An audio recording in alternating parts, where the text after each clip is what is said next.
Je vous propose aujourd'hui de travailler sur le challenge Lumen. C'est une contribution facile. Euh, de quoi ça parle? En gros, on a la représentation d'une salle qui est carrée, c'est-à-dire que les côtés ici ont la même taille. Et puis on va avoir des cases. Cases de 1 mètre par 1 mètre, la salle faisant n mètres par n mètres. Et sur certaines de ces cases, on va trouver des bougies, lumière, lampes, ce que vous voulez, qui vont avoir une certaine puissance. C'est pour ça qu'en entrée de description du problème, on a deux paramètres. Déjà, on a la taille de la pièce, 5 par 5, et la puissance de ou des lumières que l'on va trouver. Ensuite, on a la représentation de la pièce, avec des croix pour des cases non occupées, et un C pour une case occupée par la lumière. Et donc, ce qu'il va falloir trouver, c'est le nombre de pièces qui ne sont pas éclairées. Donc, en l'occurrence, ici, par exemple, si on a une lumière ici avec une puissance de 3, elle va éclairer les 3 cases autour. Alors, c'est pas en cercle, hein, c'est 3 cases au-dessus, 3 cases à gauche, 3 cases à droite. Hein. Enfin, 3 cases, compris la case dont on parle. 2 cases ici, 2 cases ici. Il n'y a pas d'histoire de gestion d'un cercle ou des cases, voilà. D'accord ? Et donc il faut sortir le nombre de cases qui sont dans l'obscurité. En l'occurrence ici, si on a ce problème-là, ben, on n'a que les cases ici et les cases ici qui sont occupées, qui sont non éclairées, donc 5 et 4. Voilà pour la présentation du problème. Voilà. Maintenant, je vais vous présenter une intuition pour la résolution de ce problème.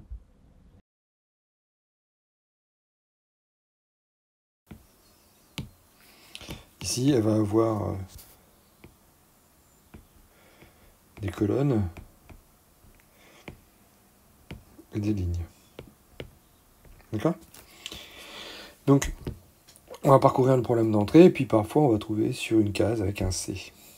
Et donc dans ce cas-là, par exemple, si au 3, ben, il va falloir qu'on colorie, qu'on définisse ici les cases qui sont autour, là. Donc là, par exemple, pour 2, et ensuite pour 1, toutes les cases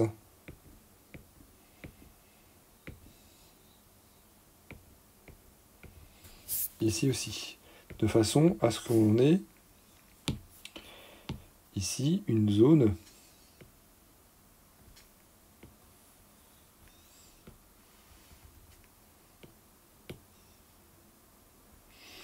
donc là, si on a 3, on va avoir 2, 1. Donc là, on aura par exemple... Hop. Donc là, on va avoir 2, 1.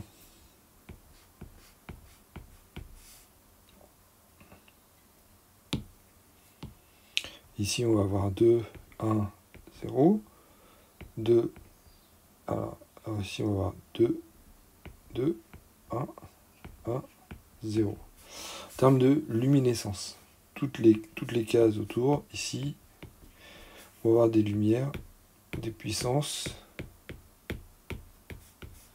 de 2, de 1 ou de 0. 0, donc ça compte pas. Alors, comment est-ce qu'on peut faire ça? Tout simplement, ici, on remarque qu'on va parcourir les indices de colonnes, par exemple, ici, 2, moins 2, moins 1, plus 1, plus 2, à partir de l'indice de colonne qu'on aura ici. Et on va parcourir ici les lignes. Même chose, moins 2, moins 1, plus 2, plus 1. Si on a le sens ici, 0 à 1, voilà. 0 à 1. Donc ce que je vous propose, simplement ici, on sait que le C est égal à 3.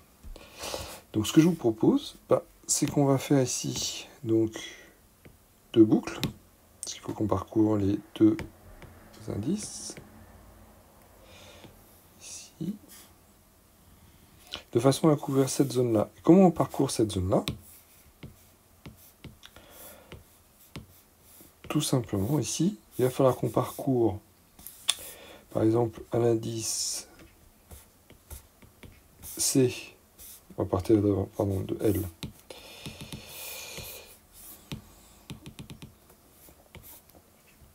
For L entre moins 2 et plus 2, et for C entre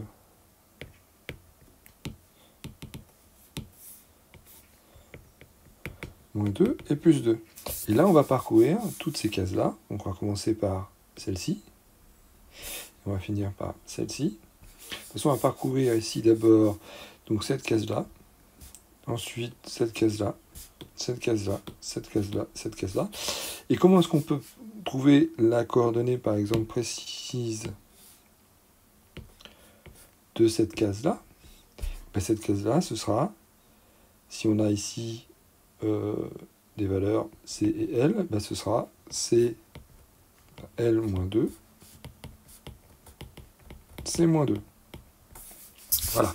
Donc en gros, l'idée elle est suivante, hein. On va parcourir toutes les cases qui sont dans la zone ici, en fonction de la valeur de C moins 1, avec un modificateur par rapport à la position C et L de la case où on a le C, de moins 2 à plus 2, donc de C moins 2, de moins C moins 1, à plus C moins 1. De toute façon, on va parcourir ici toutes ces cases-là.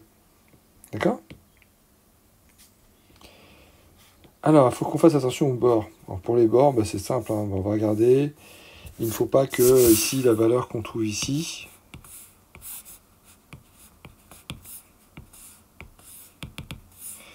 pas que la valeur qu'on trouve ici soit supérieure à la taille m ou inférieure à 0. Donc m-1, puisqu'on a... Voilà. De façon à pouvoir trouver les bonnes indications. Voilà, donc ça c'était une intuition un peu rapide sur la résolution.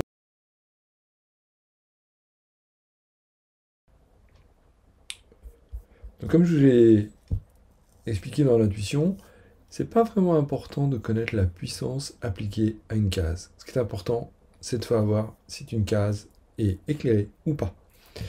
Donc c'est pour ça qu'on ne va pas calculer après la puissance dispersée sur une case particulière. C'est pour la résolution du problème, ce n'est pas utile. Donc pour réfléchir à ça, on va avoir déjà une représentation de notre tableau ici, notre pièce avec un tableau à 2 dimensions. Voilà. Ensuite, on va alimenter ici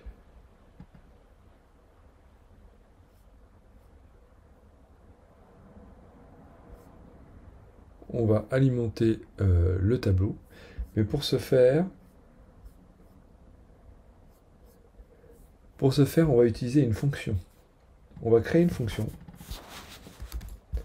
qui va nous permettre, à partir d'une case donnée du tableau, de propager la lumière. Ça veut dire quoi? Ça veut dire que si on donne en fonction de L, si on donne une case en ligne colonne, eh ben, on va parcourir toutes les lignes autour et appliquer mécaniquement 1 si 1 n'a pas été appliqué. Donc on va parcourir toutes les cases autour de la case. Alors comment est-ce qu'on fait? On fait 2 boucles. Voilà, de moins la puissance de la lumière à plus la puissance de la lumière, de moins la puissance de la lumière à plus la puissance de la lumière, de façon à appliquer ici, là. Donc si on a une case, si on a une lumière qui fait 3, il faudra aller 2 cases à gauche, 2 cases à droite, 2 cases au-dessus, 2 cases en dessous, et on parcourt toutes les cases qui sont décrites dans ce bloc-là. Qu'est-ce qu'on fait? Donc là, on va regarder ici, donc ce qu'on fait c'est... déjà, on va ici calculer les coordonnées de la case qu'on parcourt, la case du dessus, les cases du dessous. Donc là, pour une case donnée en ligne et colonne, on parcourt toutes les cases qui sont autour en fonction de la puissance de la lumière. Vous me direz, mais on peut tomber ailleurs. Eh oui, c'est pour ça. Donc on peut tomber ailleurs. Donc quand est-ce qu'on tombe ailleurs? C'est pour ça que je l'ai écrit comme ça. On tombe ailleurs si ici la lumière est supérieure. Alors, si la lumière est supérieure à 0, c'est bon. Que la lumière est inférieure à la taille du carré, que c'est supérieur à 0. Donc là, c'est bon. Sinon, si c'est pas bon,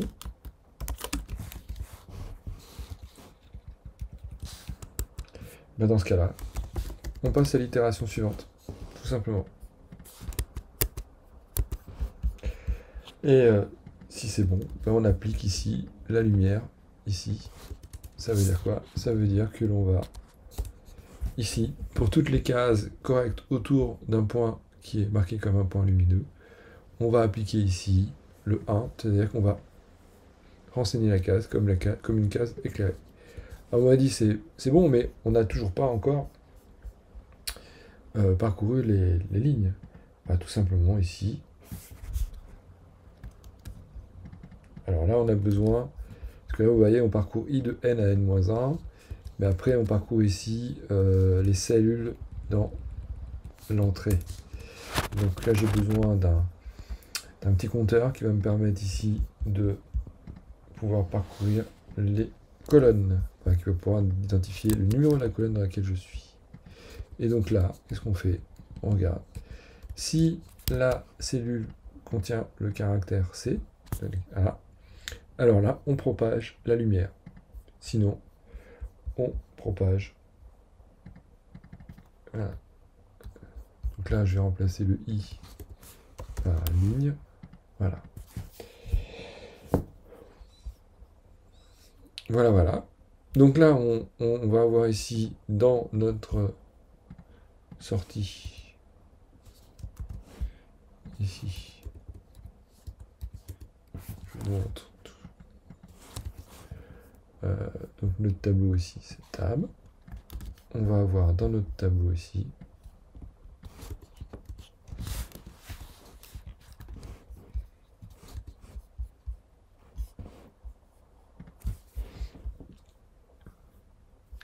voilà, on a bien ici une représentation de notre tableau conforme à ce qu'on attend ici.